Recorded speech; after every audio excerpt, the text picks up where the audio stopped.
নমস্কাৰ মৰমৰ ছাত্ৰ ছাত্ৰীসকল, তোমালোক কেনে আছা? আজি কৰোণা হোৱাৰ দিনাৰ পৰা চাগৈ তোমালোকে পঢ়া শুনাৰ লগত সংগতি নোহোৱা হৈ আহিছে, নহয়নে? পৰিস্থিতি একেবাৰে বেয়া, তথাপি আমি পঢ়া শুনাটো কৰি যাবই লাগিব। সেয়েহে তোমালোকৰ কাৰণে মই আজিৰ পৰা অনলাইন ক্লাছৰ কিছুমান ভিডিঅ' লৈ আহিম। তোমালোকে মন পুতি চাবা বুলি মই আশা ৰাখিছোঁ। আজি তোমালোকক মই পৰিৱেশ অধ্যয়নৰ প্ৰথম পাঠ আমাৰ পৰিৱেশৰ বিষয়ে পাঠদান দিবলৈ ওলাইছোঁ। ছাত্ৰ ছাত্ৰীসকল, এতিয়া তোমালোকে পৰিৱেশ অধ্যয়নৰ প্ৰথম পাঠ আমাৰ পৰিৱেশ পাঠটি ওলাই লোৱা। ছাত্ৰীসকল, সেইদিনাখন যে মই তোমালোকক কেইখনমান ছবি আঁকিবলৈ কৈছিলোঁ, হয়তো তোমালোকে ভাবিছিলা প্ৰাকৃতিক দৃশ্য, চহৰ গাঁৱৰ ছবি মেমে মোক কিয় আঁকিব দিছে, কিন্তু কাৰণ আছিলে তাত তোমালোকৰ এটা কাৰণে মই আঁকিবলৈ দিছিলোঁ। ছবিকেইখনত আমাৰ পৰিৱেশৰ সকলো কথা, সকলো উপাদান তাত ওলাই আছিলে। এনেই তোমালোকক যদি সাধাৰণতে মই সুধোঁ আমাৰ পৰিৱেশ মানেনো কি, তোমালোকে হয়তো কি ক'বা কোৱাচোন? তোমালোকে ক'বা যে তোমালোকৰ চাৰিওফালে থকা পৰ্বত, পাহাৰ, জান জুৰি সকলো মিলাই পৰিৱেশ হৈছে বুলি ক'বা। ঠিকেই, সেইটোৱে হয়, আমাৰ পৰিৱেশৰ অৰ্থ সেইটোৱে হয়। কিন্তু আমি এতিয়া বিশদভাৱে আমাৰ পৰিৱেশনো কি তাক আমি জানো আহা। সেইদিনাখন তোমালোকে যে ছবি আঁকিছিলা, সেই ছবি দুখন তোমালোকে চোৱাচোন। দুখন ছবি মই তাৰে তোমালোকৰ মই নিৰ্ধাৰণ কৰিছোঁ। প্ৰথম ছবিখন হৈছে এইখনত চোৱা, প্ৰাকৃতিক দৃশ্য আঁকিছিলা তোমালোকে। ইয়াত তোমালোকে কি কি দেখিছা, কি কি আঁকিছা চোৱাচোন। এখন নদী আঁকিছা, এজোপা গছ আঁকিছা, চৰাই আঁকিছা, সূৰ্য আঁকিছা, আৰু বন আঁকিছা, পাহাৰ আঁকিছা, আৰু কি কি আঁকিছা। এই সুন্দৰ ছবিখন তোমালোকে লক্ষ্য কৰিলে তোমালোকে দেখা পাবা ইয়াতে বহুতো প্ৰাকৃতিক উপাদানৰ বহুতখিনি জৈৱিক উপাদান আছে ইয়াত। আৰু আনখন ছবি চোৱাচোন, তাত তোমালোকে এগৰাকী মানুহ আঁকিছা, এখন গাঁৱৰ ছবি আঁকিছা। সুন্দৰ হৈছে গাঁৱৰ ছবিখন, কিন্তু তাতে যদি তোমালোকে এটা কুঁৱা বা কিবা বেলেগ চাইকেল, গৰু, জীৱ জন্তু অলপো যদি আঁকিলা হয় বেছি সুন্দৰ হ'ল হয়। তথাপি তোমালোকে এটা ঘৰ আঁকিছা, এগৰাকী মানুহ আঁকিছা, আৰু এটা সুন্দৰভাৱে ইটাৰে তুলসী ভেটি এটা আঁকিছা। ভাল হৈছে। ইয়াত তোমালোকে কি বুজিছা কোৱাচোন? এই ছবিখন চালে নিশ্চয় বুজিছা এগৰাকী মানুহ, আৰু এইটো তুমি তুলসী ভেটিটো বনাইছা, সেই তুলসী ভেটিটো এই মানুহগৰাকীয়ে বনাইছে, হয়নে? মানে এয়া হৈছে মানৱ সৃষ্ট পৰিৱেশ। বুজিলানে তোমালোকে?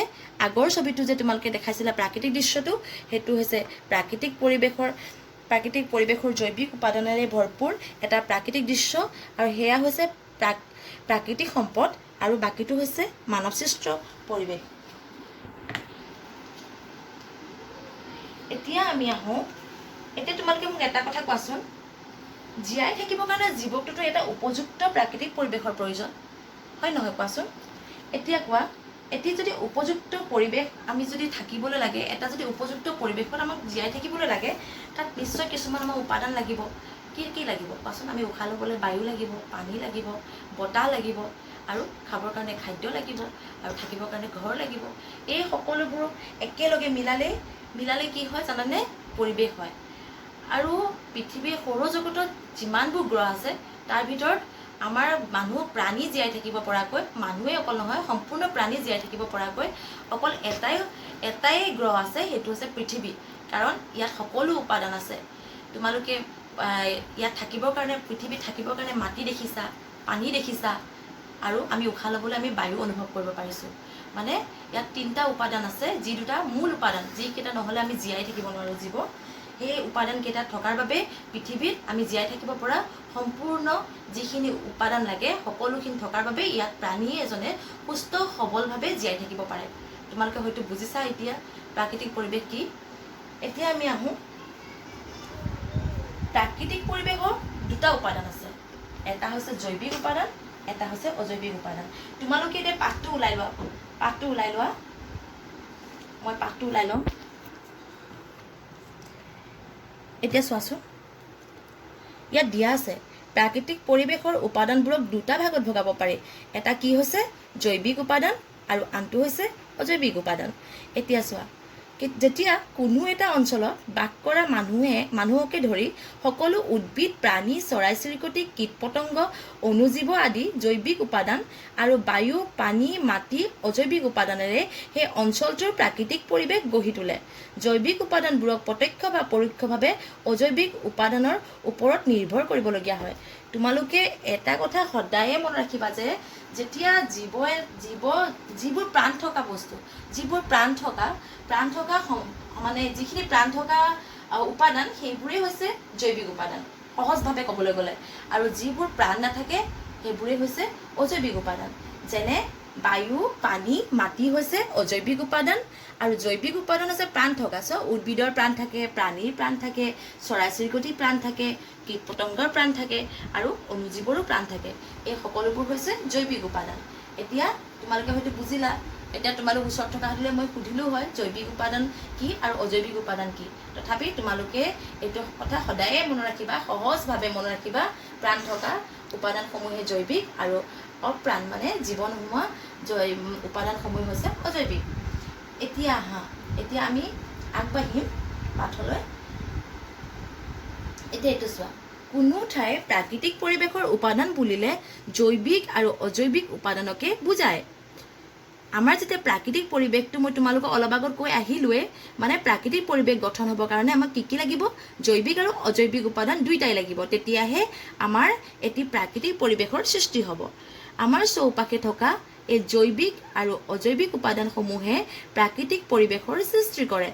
জলাভূমি বা আৰ্দ্ৰভূমি হৈছে প্ৰাকৃতিক পৰিৱেশৰ এক উত্তম উদাহৰণ, কিয়নো পানী মাটি এই দুই প্ৰধান উপাদানবোৰে ইয়াৰ পৰিৱেশ গঢ়ি উঠে। এতিয়া তোমালোকে জলাভূমি দেখিছা নাই কোৱাচোন? আগতে দেখিছানে? দেখিছা, নিশ্চয় দেখিছা। তোমালোকে জলাভূমি ভালকৈ লক্ষ্য কৰিলে তোমালোকে জানিবা, দেখিছা ওচৰত, তোমালোকৰ গাঁৱৰ ওচৰত দেখিছোঁ। মই যেতিয়া স্কুল যাওঁ তাত দেখা পাওঁ জলাভূমিবোৰ। বিলবোৰতো নিশ্চয় দেখিছা। বিলত তোমালোকে সম্পূৰ্ণ জৈৱিক আৰু অজৈৱিক সকলো উপাদানে তাত দেখা পাবা। মানে বিলখনকে তুমি মানে জলাভূমি বুলি ক'লে বিভিন্ন থাকে, কিন্তু বিলখনকে তোমালোকে উদাহৰণস্বৰূপে তোমালোকৰ চকুৰ আগলৈ আনি লোৱাচোন। বিলৰ ছবিটো আনি লোৱা। বিলত তোমালোকে কি দেখা? বিলত কি আছে? পানী আছে। প্ৰথমে কি আছে তাত? পানী, আৰু কাষত কি আছে? মাটি। আৰু সেই বিলৰ পানীত কি উদ্ভিদ হয়? এবাৰ মনলৈ আনা। বিলৰ পানীত কি হয়? বিলৰ পানীত হয় পুনি, মেটেকা, আৰু কি হয়? বহুত আছে। ইয়াত চোৱাচোন, তোমালোকৰ আকৌ পাঠলৈ আহি যোৱা। পাঠত দেখা পাবা। উদাহৰণস্বৰূপে পানীত উপঙি থকা পুনি দেখিছা? পুনি দেখিছা? মাছে খাই নহয় পুনি। মেটেকা দেখিছা? আৰু পানী জুৱলিত গজা নল দেখিছা নাই? খাগৰি, ইকৰা, তৰা গছটো বজাৰত আজিকালি এভেইলেবল, পোৱাই যায়, আনকি গুৱাহাটীতো পোৱা যায়। ইকৰা, তৰা, দলঘাঁহ দেখিছা? কলম শাক দেখিছা? কলম শাকটো বজাৰত আনে, তোমালোকৰ দেউতা মায়েও আনে চাগে। বিভিন্ন ধৰণৰ কচু দেখিছা? ঢেকীয়া শাক দেখিছা? বিৰলঙনি দেখিছা? ইত্যাদিবোৰ কি হৈছে জানানে? জলাভূমিত হোৱা উদ্ভিদ। আৰু জলাভূমিৰ আৰু কাষৰীয়া অঞ্চলত নানা ধৰণৰ জীৱ জন্তু থাকে। কি দেখিছা কোৱাচোন? তাত থকা জীৱ কিছুমানৰ নাম কোৱা। কি দেখিছা? ভেকুলী থাকে, সাপ থাকে, শামুক থাকে, পোক পতংগ থাকে, আৰু পানী মকৰা থাকে, কেঁকুৰা আদি প্ৰাণী থাকে। এইসমূহতো তোমালোকে দেখিছা। বিলৰ পৰাতো মাহঁতে চাগে মাছ আনেই, মাছ আৰু ইফালে কেঁকুৰা, এইবোৰতো তোমালোকে দেখিছা, খায়ে থাকোঁ আমি। পোক পতংগবোৰ, পানীত থকা পোক পতংগ দেখিছাই, জোক দেখিছাই, নিশ্চয় দেখিছা। এইবোৰ হৈছে জলাভূমিত থকা প্ৰাণী।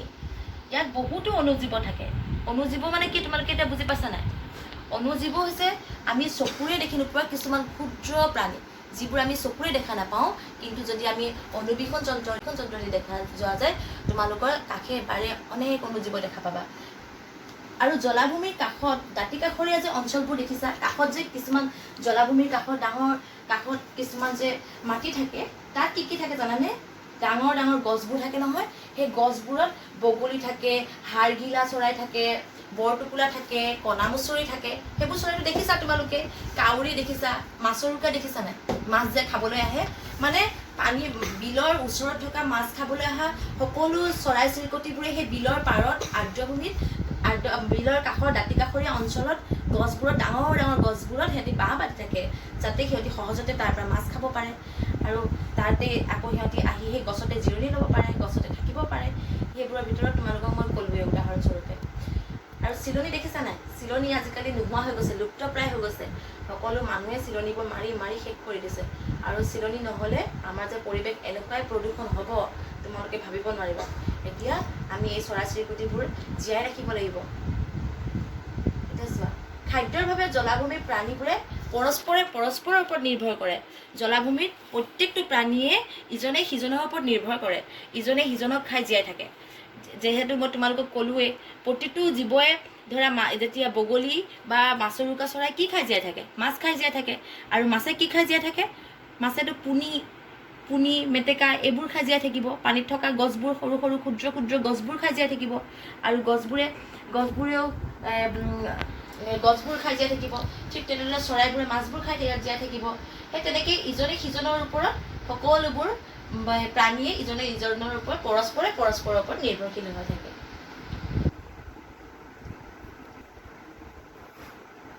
এতিয়া যে আমি পালোঁ প্ৰাকৃতিক পৰিৱেশৰ জৈৱিক উপাদানসমূহৰ বিষয়ে পালোঁ নহয়। এতিয়া আমি এই জৈৱিক উপাদানবোৰ তোমালোকে কি পাইছিলে মনত আছে? উদ্ভিদ, প্ৰাণী, চৰাই চিৰিকটি, কীট পতংগ, এই সকলোবোৰৰ বিষয়ে আমি অলপ বহলাই পঢ়িম। আৰু আজি তোমালোকক মই অকল প্ৰাকৃতিক পৰিৱেশৰ বিষয়েহে পঢ়াম। আৰু পিছৰটো ভিডিঅ'ত তোমালোকক মই মানৱ সৃষ্ট পৰিৱেশৰ ওপৰত জ্ঞান দিম। এতিয়া আমি প্ৰথম পঢ়িম উদ্ভিদনো কি আৰু উদ্ভিদৰ প্ৰকাৰসমূহৰ বিষয়ে চাম।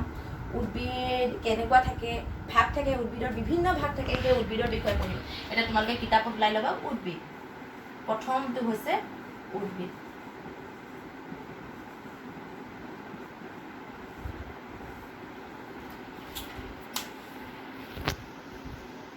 এতিয়া চোৱা, কিতাপ ওলাই লোৱা হা। উদ্ভিদ হ'ল প্ৰাকৃতিক পৰিৱেশৰ মুখ্য উপাদান। প্ৰকৃতিত কেৱল উদ্ভিদেহে নিজৰ খাদ্য প্ৰস্তুত কৰিব পাৰে। উদ্ভিদে প্ৰস্তুত কৰা অতিৰিক্ত খাদ্য শিপা, গা গছ, ফল, কাণ্ড আদিত জমা কৰি ৰাখে। মানুহৰ দৰে সকলোবোৰ জীৱ খাদ্যৰ বাবে উদ্ভিদৰ ওপৰত নিৰ্ভৰশীল। তোমালোকে সচৰাচৰ দেখি থকা বৃক্ষ, গুল্ম, লতা আৰু তৃণজাতীয় উদ্ভিদৰ বাহিৰেও আমাৰ চৌপাশে আৰু কিছুমান উদ্ভিদ আছে। সেইবোৰ হ'ল শেলাই, ভেঁকুৰ, মছ, ঢেকীয়াজাতীয় উদ্ভিদ, পুখুৰী, নিজৰা আদিত জেলিৰ নিচিনা সেউজীয়া আৱৰণ এটা উপঙি থকা দেখা যায়। সেইবোৰ হ'ল শেলাই।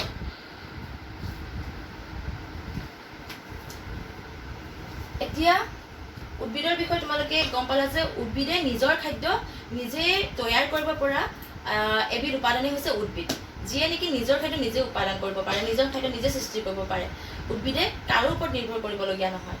এতিয়া উদ্ভিদে যিবোৰ খাদ্য প্ৰস্তুত কৰি লয়, সেই খাদ্যবোৰ অতিৰিক্ত যিবোৰ বেছি হৈ যায় সেইবোৰ ক'ত থৈ দিয়ে? শিপা, গা গছ, ফল আৰু কাণ্ড আদিত জমা কৰি ৰাখে। আৰু মানুহৰ দৰে সকলোবোৰ জীৱৰ খাদ্যৰ বাবে উদ্ভিদৰ ওপৰত আমি সকলোবোৰ খাদ্য উদ্ভিদৰ ওপৰত নিৰ্ভৰশীল কৰিবলগীয়া হয়। তোমালোকে সচৰাচৰ দেখি থকা উদ্ভিদবোৰ যেনে ডাঙৰ গছবোৰ দেখিছা, আৰু তাৰপিছত দেখিছা অলপমান মজলীয়া ধৰণৰ গছবোৰ, আৰু একেবাৰে ক্ষুদ্ৰ গছবোৰো দেখিছা, আৰু জোপোহা গছবোৰো দেখিছা, আৰু লতাজাতীয় গছবোৰো দেখিছা। এইবোৰ হৈছে উদ্ভিদ। এতিয়া উদ্ভিদ হৈছে 4 প্ৰকাৰৰ। উদ্ভিদ 4টা ভাগৰ ভিতৰত হৈছে, প্ৰথমটো হৈছে বৃক্ষ, দ্বিতীয়টো হৈছে লতাজাতীয়, তৃতীয়টো হৈছে গুল্ম, আৰু 4 নম্বৰটো হৈছে তৃণ। এতিয়া বৃক্ষ মানে কি তোমালোকে গম পাইছা নাই? বৃক্ষৰ ভিতৰত পৰে তোমালোকৰ চাৰিওকাষে থকা ডাঙৰ ডাঙৰ আম গছবোৰ, যেনে বট গছ, যেনে আহঁত গছ, মানে আটাইতকৈ ডাঙৰ গছবোৰত পৰে বৃক্ষ। আৰু লতা জাতীয়টো তোমালোকে নিশ্চয় বুজি পাইছে, লতাৰ ধৰণৰ গছবোৰ, যেনে লতা কি থাকে কোৱাচোন? ওচৰত ৰঙালাও গছ, জাতিলাও গছ, বিভিন্ন লতা জাতীয় বগাই যোৱা গছবোৰক কয় লতা জাতীয়। আৰু গুল্ম হৈছে জোপোহা, যেনেকৈ জলকীয়া গছ, এইবোৰ হৈছে গুল্মৰ ভিতৰত পৰে। আৰু তৃণ হৈছে ক্ষুদ্ৰ গছবোৰ, যিবোৰ বনজাতীয়, যেনে দুবৰি বন তোমালোকে দেখিছা, সেইবোৰ হৈছে তৃণত পৰে। এতিয়া তোমালোকে এই 4টা তোমালোকে বহি লিখি ৰাখিবা, এইকেইটা ইম্পৰ্টেণ্ট হয়। মই এইখিনি বুজোৱাৰ উপৰিও আমাৰ এই উদ্ভিদখিনিৰ উপৰিও আৰু কিছুমান উদ্ভিদ আছে, যিবোৰ তোমালোকে সদায় কিছুমান দেখি থাকা, কিছুমান লক্ষ্য কৰা আৰু কিছুমান লক্ষ্য নকৰা। তাৰ ভিতৰত হৈছে কি জানানে? শেলাই, ভেঁকুৰ, মছ, ঢেকীয়াজাতীয় উদ্ভিদ। আৰু এইবোৰ তোমালোকে ক'ত দেখা জানানে? শেলাইবোৰ ক'ত দেখা? পুখুৰী নিজৰা আদিত যে জেলিৰ নিচিনাকৈ সেউজীয়া আৱৰণ এটা উপঙি থাকে, সেইবোৰ হৈছে শেলাই। দেখিছা নাই? শেলাই দেখিছা নাই? কেতিয়াবা শেলাইবোৰ আমাৰ কুঁৱাবোৰ যে থাকে, কুঁৱাবোৰৰ ছাইডত যে সেউজীয়া ৰঙৰ দলিচাৰ নিচিনাকৈ যে বহল হৈ থাকে, সেয়া হৈছে শেলাই। আৰু সেউজীয়া হোৱাৰ বাবে ইহঁতে কিন্তু নিজে নিজে আহাৰ প্ৰস্তুত কৰি ল'ব পাৰে। আৰু পচা কাঠ, গোবৰ আদিত বেং চটাৰ দৰে ভেঁকুৰ দেখিছা নিশ্চয়। কেতিয়াবা যে আমাৰ ঘৰৰ পিছফালে যে আমি কাঠ পেলাই ৰাখোঁ বা কিবা পচি থকা কিছুমান গোবৰ থাকে, তাতে যে ধুনীয়াকৈ বগা ৰঙৰ নিচিনা এটা ভেকুলী ছাতি বুলি যে আমি কওঁ, সেই ভেকুলী ছাতিৰ নিচিনা এবিধ উদ্ভিদ দেখা পোৱা যায়। সেই উদ্ভিদটোকে কয় ভেঁকুৰজাতীয় উদ্ভিদ। ইহঁতৰ ৰংবোৰ কেনেকুৱা দেখিছা নাই? ৰংবোৰ হালধীয়া আৰু কিছুমান বগা থাকে আৰু কিছুমান মুগা ৰঙৰ নিচিনা থাকে। ইহঁতি যে সেউজীয়া ৰঙৰ নহয়, হালধীয়া, বগা আৰু মুগা ৰঙৰ নিচিনা হয়, সেইকাৰণে সিহঁতি নিজৰ আহাৰ নিজে প্ৰস্তুত কৰি ল'ব নোৱাৰে। কাৰণ পত্ৰহৰিত নাথাকে সিহঁতৰ পত্ৰহৰিত নথকা উদ্ভিদবোৰ সেউজীয়া ৰঙৰ নহয়। আৰু সেই সেউজীয়া ৰঙৰ যিবোৰ উদ্ভিদ নহয়, সেইবোৰে সিহঁতি নিজৰ আহাৰ নিজে প্ৰস্তুত কৰিব নোৱাৰে। সেয়েহে সিহঁতি বেলেগৰ ওপৰত হয়, যেনে পচা কাঠৰ ওপৰত থাকে, তাৰ পৰাই সিহঁতি খাদ্য নিজে লয়, পচা কাঠৰ পৰা খাদ্য লয়। আৰু সিহঁতি বেলেগৰ পৰাহে বেলেগ উপাদানৰ পৰাহে সিহঁতি খাদ্য ল'ব পাৰে। সিহঁতি সম্পূৰ্ণৰূপে আনৰ ওপৰত নিৰ্ভৰ কৰিবলগীয়া হয়। শেলাই আৰু ভেঁকুৰৰ শিপা, কাণ্ড আৰু পাত নাথাকে। শিপাটো বুজিছা, নিশ্চয় বুজিছা। গছ এজোপাৰ শিপা থাকে নহয়, ভেঁকুৰ আৰু শেলাইৰ শিপা, কাণ্ড আৰু পাত নাথাকে। পাতটো দেখিছাই, কাণ্ড মানে গা গছ বা ডাল, সেইবোৰ তেহেঁতৰ নাথাকে। শিল, ডাঙৰ গছ, সেমেকা মাটি আদিত সেউজীয়া দলিচাৰ নিচিনা এটা আৱৰণ দেখিছানে? সেইবোৰ হৈছে মছ। অলপ শেলাইৰ নিচিনাই হয়, কিন্তু সিহঁতি সেউজীয়া ৰঙৰ দলিচাৰ নিচিনা ক'ত হয়? শিলৰ ওপৰত হয়। নিশ্চয় দেখিছা।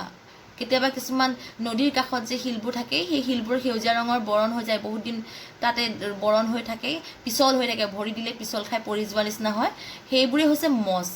ইহঁতৰ পাত আছে আৰু গা গছ চেপেটা হয়। একেবাৰে পাতো থাকে, সৰু সৰু হয় শিলত, ভালকৈ চাবা। আৰু গা গছডাল একেবাৰে চেপেটা হয়, ভালকৈ লক্ষ্য কৰিলেহে দেখা পোৱা যায়।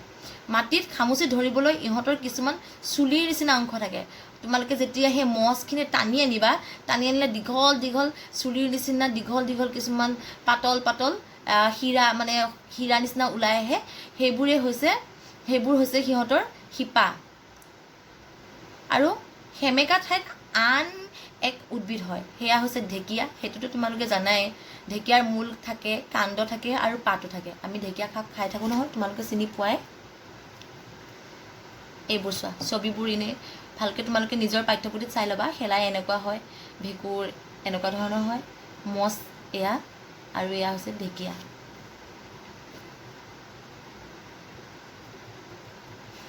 এতিয়া আমি আহোঁ প্ৰাণীলৈ।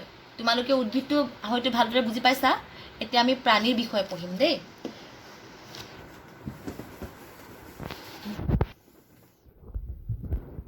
এতিয়া আমি পঢ়িম প্ৰাণী।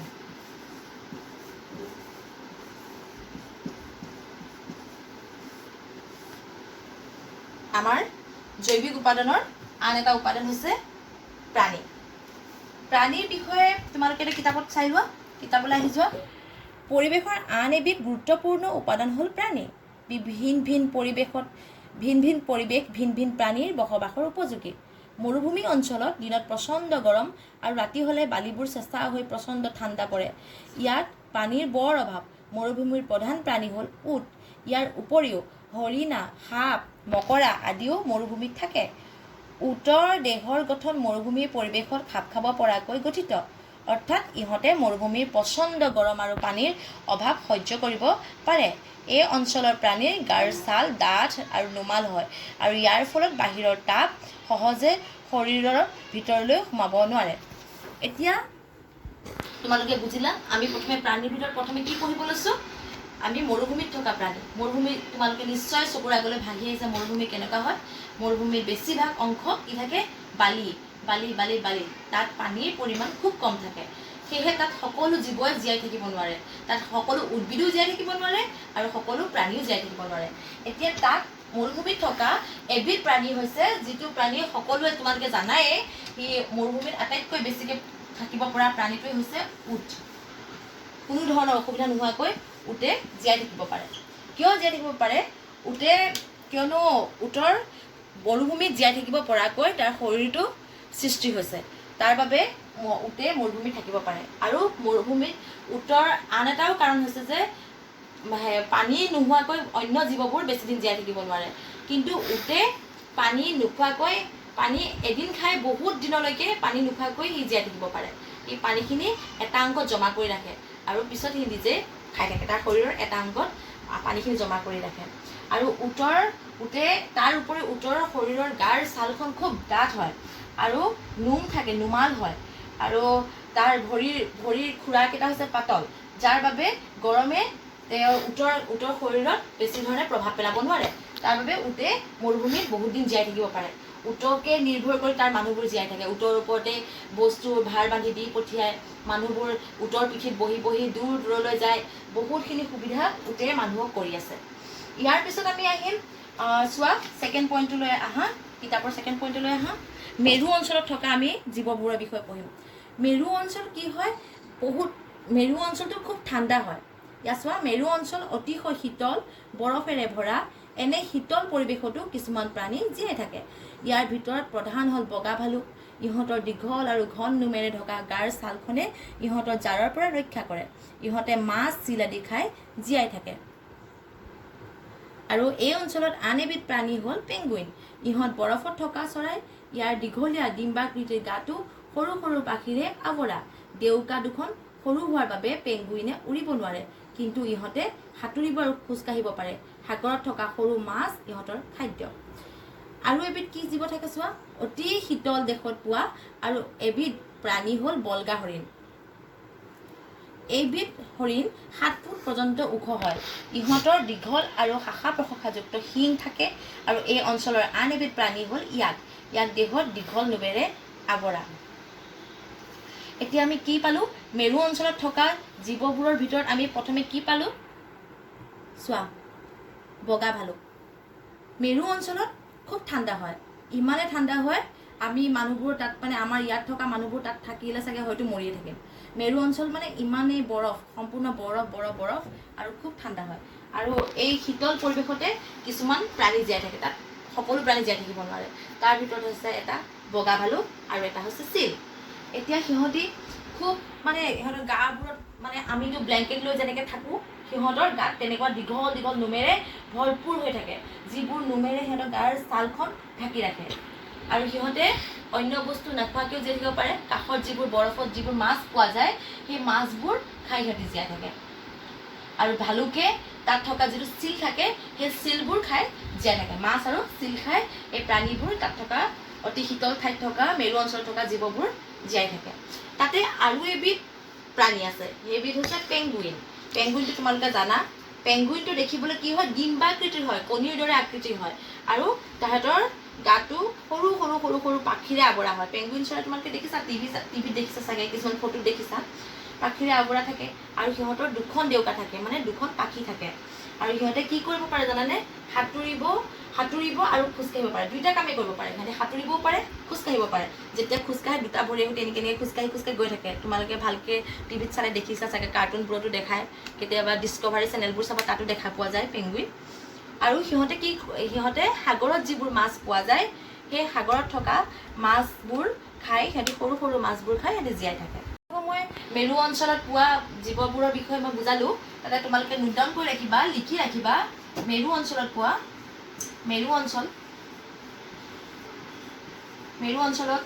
জীৱবোৰ হৈছে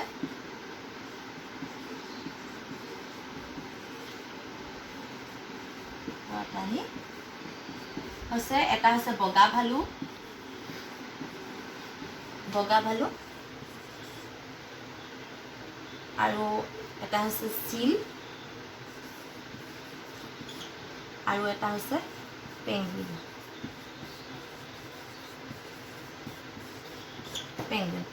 আৰু মেৰু অঞ্চলৰ অতি শীতল ঠাইত আৰু কিছুমান জীৱ থাকে, সেইবোৰ হৈছে অতি শীতল ঠাইত থকা প্ৰাণীবোৰ হৈছে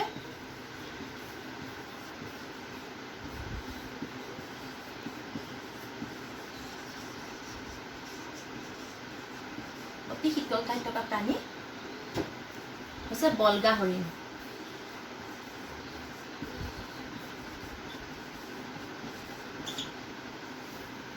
দেখিছা? আৰু এবিধ প্ৰাণী পোৱা যায় যিটো আছিলে ইয়াক, আৰু এটা হৈছে ইয়াক।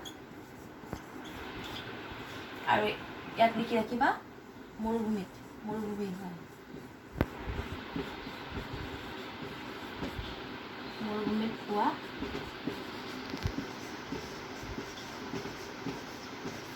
প্ৰাণী। বুজিলা? এতিয়া অতি শীতল দেশত পোৱা, অতি শীতল ঠাইত পোৱা, অতি শীতল ঠাইত পোৱা জীৱবোৰ হৈছে বল্গা হৰিণ আৰু ইয়াক। ই 7 ফুট পৰ্যন্ত ওখ হয়, খুব ওখ হয় ইয়াক আৰু বল্গা হৰিণ। 7 ফুট পৰ্যন্ত ওখ হয়।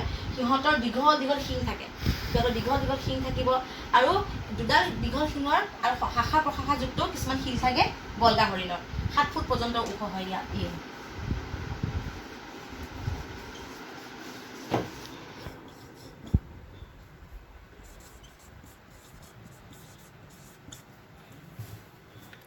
7 ফুট পৰ্যন্ত ওখ হয় আৰু শিং থাকে। এইটো বেলেগ দেই, শাখা প্ৰশাখাযুক্ত। ওপৰত দেখি দিম দেই।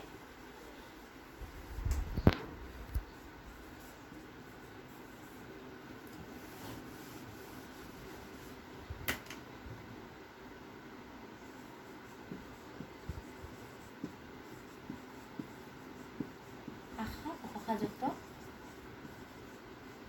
বহুতো শিং থাকে।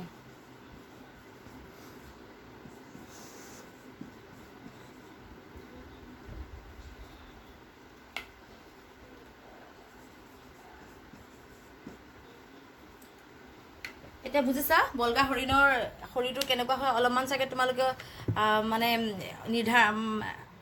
পাইছা, অলপমান নিৰ্ধাৰণ কৰিব পাৰিছা কেনেকুৱা হয়।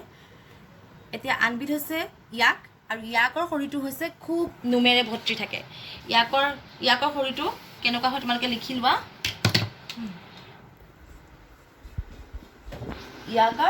ইয়াকৰ শৰীৰত নোমেৰে আৱৰা থাকে।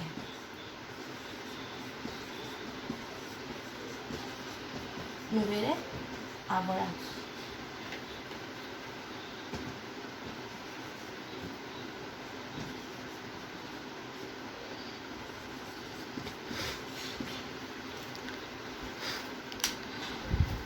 এতিয়া তোমালোকে পিছৰ পেজটোলৈ আহা। এতিয়া আমি পঢ়িলোঁ মৰুভূমি অঞ্চলত থকা জীৱবোৰৰ বিষয়ে পঢ়িলোঁ, আৰু শীতল অঞ্চলত থকা জীৱবোৰৰ বিষয়ে পঢ়িলোঁ, অতি শীত অঞ্চলত থকা জীৱবোৰৰ বিষয়ে পঢ়িলোঁ। এতিয়া আমি পঢ়িম তৃণভূমিত থকা তৃণভূমিত মানে হাবি জংঘলত থকা জীৱবোৰৰ বিষয়ে আমি এতিয়া পঢ়িম। তৃণভূমি অঞ্চলত কি কি জীৱ থাকে তোমালোকে নিশ্চয় জানায়েই, তথাপি মই তোমালোকক কৈছোঁ। হাবি বনত কি থাকে? হাতী থাকে, গড় থাকে, হৰিণা থাকে, জেব্ৰা থাকে, জিৰাফ থাকে। এইবোৰ হৈছে তৃণভোজী প্ৰাণী। আৰু ইহঁতি কেনেকৈ থাকে? জাক পাতি থাকে। এইবোৰ অঞ্চলত বাঘ, সিংহ আৰু মাংসভোজী প্ৰাণীও থাকে। অসমৰ অৰণ্যত বেছিভাগ কি পোৱা যায়? হাতী, গড়, হৰিণা, বাঘ, ভালুক আদি প্ৰাণী পোৱা যায়। সিংহৰ গাটো কেনেকুৱা হয়? ধূসৰ হয়, ধোঁৱাৰ ৰঙৰ দৰে হয়, যাৰ বাবে সিহঁতি শুকান শুকান ঘাঁহবোৰৰ মাজত লুকাই থাকি চিকাৰ ধৰিব পাৰে। বিভিন্ন পৰিৱেশত সিহঁতি খাপ খাব পৰাকৈ ভিন ভিন পৰিৱেশৰ প্ৰাণীৰ শৰীৰৰ গঠন ভিন ভিন হয়। পৰিৱেশ অনুযায়ী প্ৰাণীয়ে নিজৰ নিজৰ খাদ্য বিচাৰি লয়।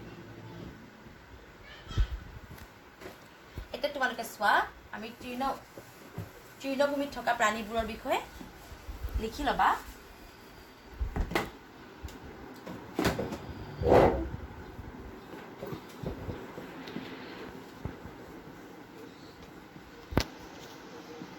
তৃণভূমিত থকা প্ৰাণী কি হ'ল? প্ৰাণী দুই প্ৰকাৰৰ দেই, দুই প্ৰকাৰৰ। এটা হৈছে কি? তৃণভোজী প্ৰাণী।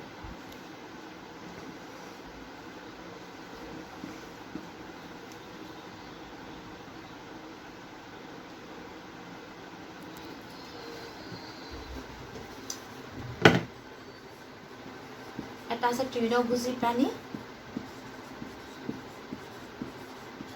আৰু এই তৃণভোজী প্ৰাণীৰ কি পৰে? হাতী আৰু কি থাকে? গড়, জেব্ৰা, হৰিণ ইত্যাদি। ইহঁতি কি খাই জীয়াই থাকে? তৃণভোজী প্ৰাণী, মানে সিহঁতি খায় গছ, পাত, ঘাঁহ এইবোৰ খাই জীয়াই থাকে। আৰু আনবিধ হৈছে মাংসভোজী প্ৰাণী।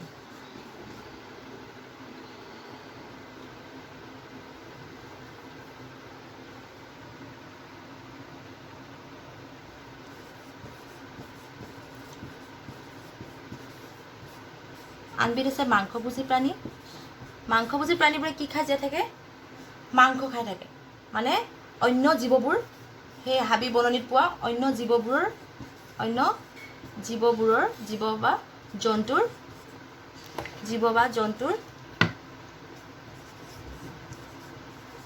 জন্তুৰ মাংস খাই জীয়াই থাকে। যেনে কি জীৱ হয় কোৱা? যেনে তোমালোকে ক্লাছত থকাহেঁতেন এটা চিঞৰি ক'লাহেঁতেনে, বাঘ আৰু কি? সিংহ, এইবোৰ ইত্যাদি। শিয়ালো হয়। মই দুটাই তোমালোকক লিখি এতিয়া বুজাই দিছোঁ। এনেকৈ তোমালোকে জানাই মাংস খোৱা জীৱবোৰ। এতিয়া আমি অনুজীৱৰ বিষয়ে আহিম। অনুজীৱৰ বিষয়ে মই তোমালোকক কৈছিলোঁ যে জীৱতকৈ যিবোৰ সৰু থাকে, যিবোৰ আমি চকুৰে দেখা নাপাওঁ, সেইবোৰে হৈছে অনুজীৱ। অনুজীৱবোৰ আমি খালী চকুৰে দেখা নাপাওঁ, তাক দেখা পাওঁ অনুবীক্ষণ যন্ত্ৰৰ দ্বাৰা। এতিয়া চোৱা, অনুজীৱৰ ভিতৰত কি পৰে? বেক্টেৰিয়া, ভাইৰাছ আদি জীৱ ইমানেই ক্ষুদ্ৰ যে খালী চকুৰে ইহঁতক দেখা পোৱা নাযায়। এইবোৰ অনুবীক্ষণ যন্ত্ৰৰ সহায়েৰে দেখা পোৱা যায়। সেয়েহে ইহঁতক অনুজীৱ বোলে। ইহঁত বায়ু, পানী, মাটি সকলোতে থাকে। কিছুমান বেক্টেৰিয়া মৃত উদ্ভিদ বা প্ৰাণীৰ পচন ঘটাই পচন সাৰৰ সৃষ্টি কৰে। এতিয়া তোমালোকক ইয়াত তোমালোকে এতিয়াতো শুনি আছা, নিশ্চয় শুনি আছা যে কৰোণা ভাইৰাছ আহিছে। সিও এটা অনুজীৱ, যি নেকি সি এটা বেয়া অনুজীৱ, যি অনুজীৱই আমাৰ বেমাৰত পেলাই মানুহবোৰ মৃত্যুৰ মুখলৈ ঠেলি লৈ গৈছে, হয়নে? আমি জানো কৰোণা ভাইৰাছক দেখিছোঁ, চকুৰে দেখা নাই? নিশ্চয় দেখা নাই। আমি শুনিছোঁ ভাইৰাছটো এনেকুৱা, ইয়াৰ আকৃতি এনেকুৱা। ইয়াক আমি মানে অনুবীক্ষণ যন্ত্ৰৰ দ্বাৰা চালেহে কৰোণা ভাইৰাছক দেখা পোৱা যাব। ই এটা হৈছে অনুজীৱই হয়, যিবোৰ বেক্টেৰিয়া, ভাইৰাছ। ই এটা ভাইৰাছ হয়। বেক্টেৰিয়াও থাকে কিছুমান ভাইৰাছ। এই ভাইৰাছৰ ভিতৰত ই এটা বেয়া ভাইৰাছ, ই হৈছে কৰোণা ভাইৰাছ। ঠিক সেইদৰে তেনেকুৱা সৰু সৰু কিছুমান বহুত অনুজীৱ আছে, যিবোৰ আমি চকুৰে দেখা নাপাওঁ। তাক অকল অনুবীক্ষণ যন্ত্ৰৰ দ্বাৰা, এটা যন্ত্ৰ আছে তাৰ নাম অনুবীক্ষণ, সেই অনুবীক্ষণ যন্ত্ৰৰ দ্বাৰা চালেহে আমি এই ক্ষুদ্ৰ অনুজীৱবোৰ দেখা পোৱা যায়। সেয়েহে এই ক্ষুদ্ৰ জীৱবোৰকে কোৱা হয় অনুজীৱ। এই অনুজীৱবোৰ আমাৰ কিছুমান মানুহ যেতিয়া জীৱ জন্তুবোৰ মৰি যায়, তোমালোকে দেখি যোৱা, এইবোৰ জীৱ জন্তুবোৰ গেলাই পচাই দিয়ে নহয়, তাতো কিছুমান অনুজীৱই বেক্টেৰিয়া লাগি সেই মৃত উদ্ভিদ বা অনুজীৱবোৰ গেলাই দিয়ে, আৰু সেই তাৰ পৰা কিছুমান সাৰৰ সৃষ্টি হয়। এই সাৰবোৰকে কয় পচন সাৰ। আমি আজি জৈৱিক উপাদানৰ বিষয়ে পঢ়িলোঁ, ইমানেই পঢ়োঁ আজি। কাইলৈ আমি দ্বিতীয়খিনি পঢ়িম। বেছিকৈ পঢ়াই থাকিলে তোমালোকৰ মনত নোসোমাব। ইমানখিনি আজি তোমালোকে ভালদৰে পঢ়ি বুজি লোৱা। আমি জৈৱিক উপাদানসমূহ পঢ়ি ল'লোঁ। এতিয়া আমি কালিলৈ অজৈৱিক উপাদানৰ সম্পৰ্কে তোমালোকক মই থুলমূলকৈ এটা আভাস দিম। বেছি দীঘল ভিডিঅ' হ'লে তোমালোকে পঢ়িবলৈ অসুবিধা পাবা। আজি ভিডিঅ'টো তোমালোকে ভালদৰে পঢ়ি লৈ কাইলৈ মই তোমালোকক কিছুমান প্ৰশ্ন সুধিম। সেই প্ৰশ্নবোৰৰ উত্তৰ পাব পাৰিবা বুলি মই আশা ৰাখিছোঁ। আজিলৈ তোমালোকক শুভৰাত্ৰি জনালোঁ। ভালদৰে থাকিবা, নিজক কেয়াৰ ল'বা, ভালদৰে খোৱা বোৱা কৰিবা আৰু বাহিৰলৈ নোলাবা। মাস্ক পৰিধান কৰিবা, হাত বাৰে বাৰে ধুবা। নমস্কাৰ।